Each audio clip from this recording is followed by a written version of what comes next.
அனைவருக்கும் வணக்கம். Welcome to Ponmari channel. Hip hop Tamil Aadhi இயக்கத்தில் தமிழ் படமாக இந்த வாரம் ரிலீஸ் ஆகியிருக்க படம் தான் கடைசி உலகப்போர். இந்த படம் பார்த்துட்டேன்.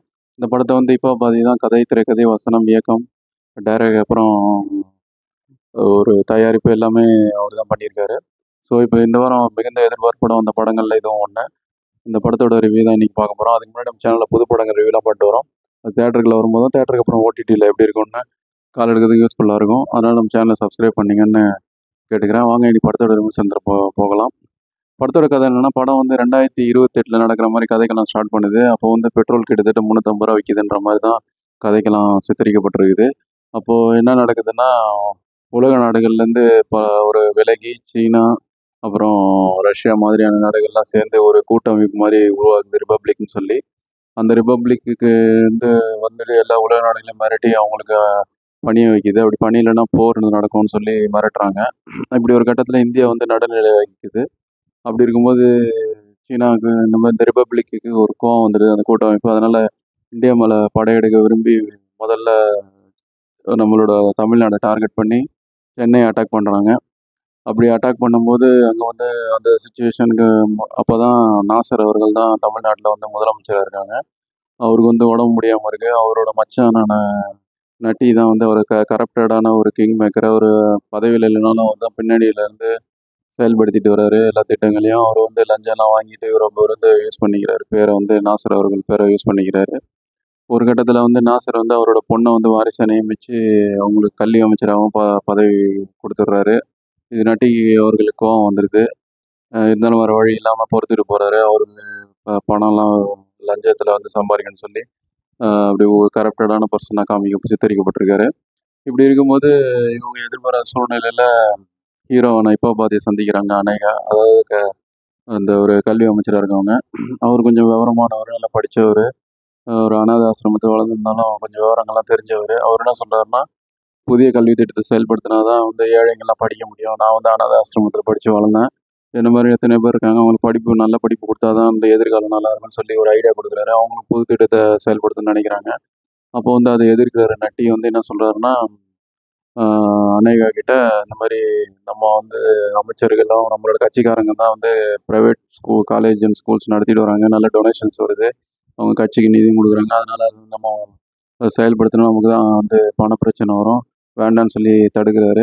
அது இல்லாமல் இதுக்கெல்லாம் பின்னணியாக இருக்கிற யாருன்னு கண்டுபிடிச்சி ஹிப்ஹாப் ஆதியை வந்து என்கவுண்டரில் போட்டு தள்ளுறதுக்கு சதி திட்டம் தீட்டி அந்த கமிஷனராக இருக்க அந்த ஊருக்கு கமிஷனருக்கு டான்ஸ் மாஸ்டர் கல்யாண் கிட்ட வந்து சொல்லி அவரோட அதிகாரத்தை யூஸ் பண்ணி நட்டி வந்து அவரை வந்து தீவிரவாதியை அறிவித்து என்கவுண்டரில் போட்டதில் அதுக்கு பிளான் பண்ணிகிட்டு இருக்காரு. இந்த நேரத்தில் வந்து ஏற்கனவே சொன்ன மாதிரி இப்போ அந்த ஒரு ரிப்பப்ளிக் படைகள் வந்து சென்னையை நெருங்கி அங்கே பாம்லாம் போட்டு கலவரம் ஆகிடுது. தமிழ்நாட்டுக்கு வெளியில் என்ன நடக்குதுன்னு தெரியாத அளவுக்கு அந்த சேட்டலைட்லாம் முடங்கி எந்த ஒரு தகவல் தொழில்நுட்பமும் இல்லாத அளவுக்கு சென்னையும் சரி தமிழ்நாடும் சரி முடங்கி போயிடுது. இதுக்கப்புறம் அந்த அநேகா வந்து ஹிப்ஹாப் ஆதியை லவ் பண்ணுறாங்க. இதுக்கப்புறம் நடந்த ஒன்று முடிச்செல்லாம் ஒன்று அழுது அது என்னன்றது தான் மிச்ச கதை. ஹிப்ஹாப் ஆதிக்கும் அநேகாவுக்கும் காதல் கைகூடிச்சா, அந்த போரில் வந்து அதுக்கப்புறம் என்ன நடந்தது, அப்புறம் நட்டி நட்ராஜ் கைது செய்யப்பட்டாரா, அதுக்கப்புறம் போருக்கு அப்புறமான பரபரப்பான சூழ்நிலை நார்மல் ஆயிடுச்சா இல்லையா அப்படிங்கிறதுக்கான விடைகள் தான் பேலன்ஸான மிச்ச கதை. இனி படத்தோட ப்ளஸ் மைனஸ் பார்க்கலாம். படத்தோட ப்ளஸ்ன்னு பார்த்தா ஹிப்ஹாப் ஆதி தான். ஒரு படத்துக்கு படம் வித்தியாசமான ஜானர்ஸ்லாம் ட்ரை பண்ணிட்டு வர்றாரு. இது வரைக்கும் வந்து காலேஜ் ஸ்டூடெண்ட்டு இந்த மாதிரி ஜாலியான இப்போ ஒரு ஸ்போர்ட்ஸ்மேன் படங்கள்லாம் எடுத்துகிட்டு வந்தவர். இப்போ வீரன் படத்துலேருந்து ஒரு சயின்டிஃபிக்கான படங்கள்லாம் எடுக்கிறதுக்கு ட்ரை பண்ணிக்கிட்டு வராரு. அது இல்லாமல் இந்த படத்தில் வந்து தயாரிப்பாளர் அவரே இருக்கிறதால அந்த ஒரு சினிமாட்டிக் லிபர்ட்டி எடுத்து ஹாலிவுட் படங்களுக்கு இணையாக கொண்டு வரணும்னு சொல்லி குறைஞ்ச பட்ஜெட்டில் ட்ரை பண்ணியிருக்காரு. ஓரளவு அதில் வெற்றி பெற்றான்னு சொல்லலாம். படத்தில் கதை, திரைக்கதை, வசனம், பாடல்கள், இயக்கம், தயாரிப்பு அப்படின்னு சொல்லி எல்லா வேலையும் அவர் கையில் எடுத்துகிட்டு ஓரளவு அதில் வந்து ஜெயிச்சாருன்னு சொல்லலாம். அது இல்லாமல் படத்தில் அவரை முன்னிலைப்படுத்திக்காமல் நட்டி அவர்களுக்கு வந்து படத்தில் நிறைய ஸ்பேஸ் கொடுத்துருக்காரு. படத்தில் நட்டி அவர்கள் வந்து ஒரு வாய்ஸ் ஓவரில் அவரோட வாய்ஸ் தான் படமே சொல்லப்பட்டிருக்கும் ஸ்டார்டிங்லேருந்து எண்டு வரைக்கும். எப்படி நம்ம கௌதம் வாசுதேவன் மேனன் அவர்கள் படங்கள் காக்கா காக்கா மாதிரியான படங்கள்லாம் வாய்ஸ் ஓவரில் வருமோ அந்த மாதிரி படம் ஃபுல்லாகவே இவர் நரேஷனில் தான் வரும் நட்டி அவர்கள். அது இல்லாமல் வில்லன் கேரக்டரையும் நட்டி பண்ணியிருக்காரு. ஸோ ஹிப்ஹாப் ஆதி வந்து அவர் கொடுக்கப்பட்ட அந்த ஹீரோ வேலையை வந்து பின்னணியிலேருந்து இயக்கி படத்துலையும் நல்லா ஷர்ட்லாம் நடித்து ஓரளவு வரவேற்பிருக்காரு.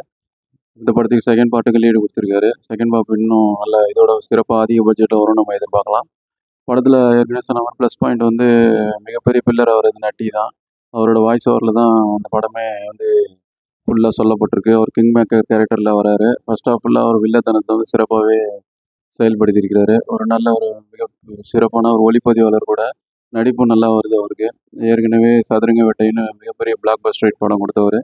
இந்த படம் அவரோட பேட்டியில் சொன்ன மாதிரி என்னோட படங்கள்லேயே ஒரு ரொம்ப பெஸ்ட்டான படம் இதுதான் அவரே சொல்லியிருந்தார். இப்போ பேட்டியில் சமீபத்தில் இந்த கடைசி உலக போகிற அந்தளவு ஒரு படத்தில் ஃபுல்லாகவே வராரு, ட்ராவலாக வராரு. ஃபர்ஸ்ட் ஹாஃப் ஃபுல்லாகவே வில்லன் கேரக்டர், செகண்ட் ஹாஃப் ஃபுல்லாக அதுக்கு நேர் ஆப்போசிட் மாதிரியான ஒரு கேரக்டர் வரும். படம் பாருங்க உங்களுக்கே தெரியும், சொன்னால் ரிவீல் ஆகிடும்.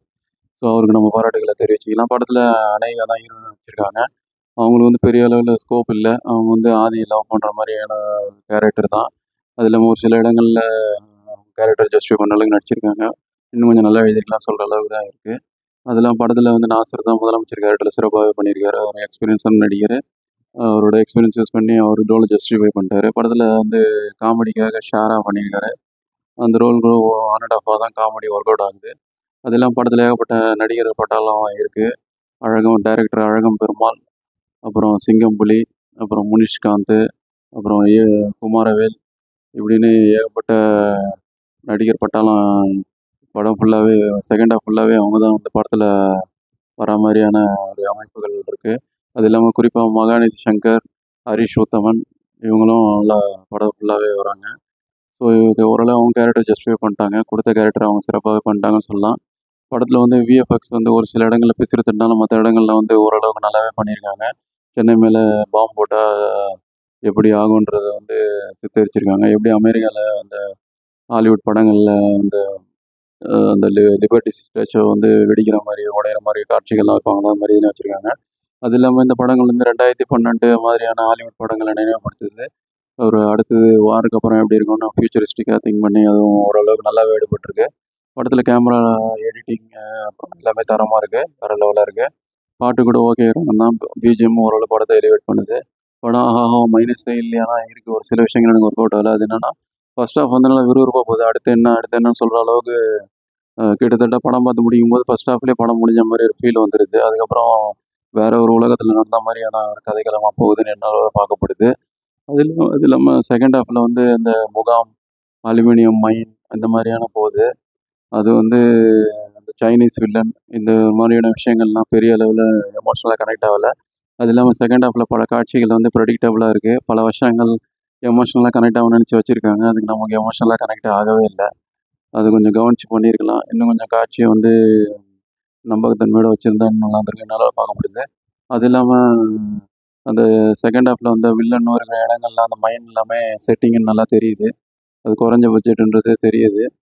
படத்தில் வந்து விஎஃப்எக்ஸ் நல்லா தரமாக இருக்குது. அது மாதிரி செட்டு அப்புறம் க்ரௌடு எல்லாத்தையும் நல்லா பண்ணியிருந்தா இன்னும் கொஞ்சம் நல்லா வந்திருக்கும். பட்ஜெட் கன்ஸ்ட்ரெயினாக இருந்திருக்கலாம். அது கொஞ்சம் பார்த்து பண்ணி செகண்ட் பார்ட்டில் நல்லா பண்ணுவாங்க நம்ம எதிர்பார்க்கலாம் அடுத்த பார்ட்டு வரும்போது. ஸோ அதை மட்டும் கவனிச்சிருக்கலாம். சின்ன அளவில் என்ன அளவில் சின்ன சின்ன விஷயங்களை பார்க்க முடியுது. மொத்தத்தில் இந்த படம் எப்படி இருக்குன்னா ஃபியூச்சரிஸ்டிக் விஷனாக ஹாலிவுட் படங்கள் 2012 மாதிரியான ஸ்டைலில் வந்திருக்க படம். தமிழில் இது புதிய ஒரு முயற்சி. கதையாக நல்லா இருக்குது. ஒரு ஸ்க்ரீன் ப்ளேயாக செகண்ட் ஹாஃபில் வந்து அந்த வசனங்கள் எமோஷ்னல் கனெக்ட் ஆகலை. அதனால் இப்போதைக்கு இது விஎஃப்எக்ஸ் தரத்துக்காக ஹாலிவுட் லெவலுக்கு ட்ரை பண்ணியிருக்கிறதுக்காக ஒன் டைம் பார்க்கலாம். படத்தில் வந்து வெட்டி வீசுகிற காட்சிகள்லாம் சிலது இருக்குது, இன்டென்ஸான காட்சிகள்லாம் இருக்குது. அதனால் இது 18+. ஓடிடியில் வரும்போது கண்டிப்பாக கொண்டாடப்படும். இந்த புதிய முயற்சிக்காக ஹிப்ஹாப் தமிழா அவர்கள் குழுவையும் பாராட்டலாம். படக்குழுவினருக்கும் பாராட்டுகள் தெரிவிச்சுக்கிறோம். ஸோ இந்த படம் அபோவ் ஆவரேஜ் ஒன் டைம் பார்க்கலான்றது நம்மளோட ஃபைனல் வெர்டிக்ட்டு. பார்க்குறவனும் பாருங்கள். இப்போ நம்ம ஊரில் தியேட்டர்களில் ரிலீஸ் ஆகிட்டுருக்கு, ஓடிக்கிட்டு இருக்கு. பார்த்துட்டு உங்கள் கருத்துக்களை பின்னணிகள் தெரியப்படுதுங்க. ஒரு 3 நிமிஷம் நம்மளோட சந்திப்போம். நன்றி, வணக்கம்.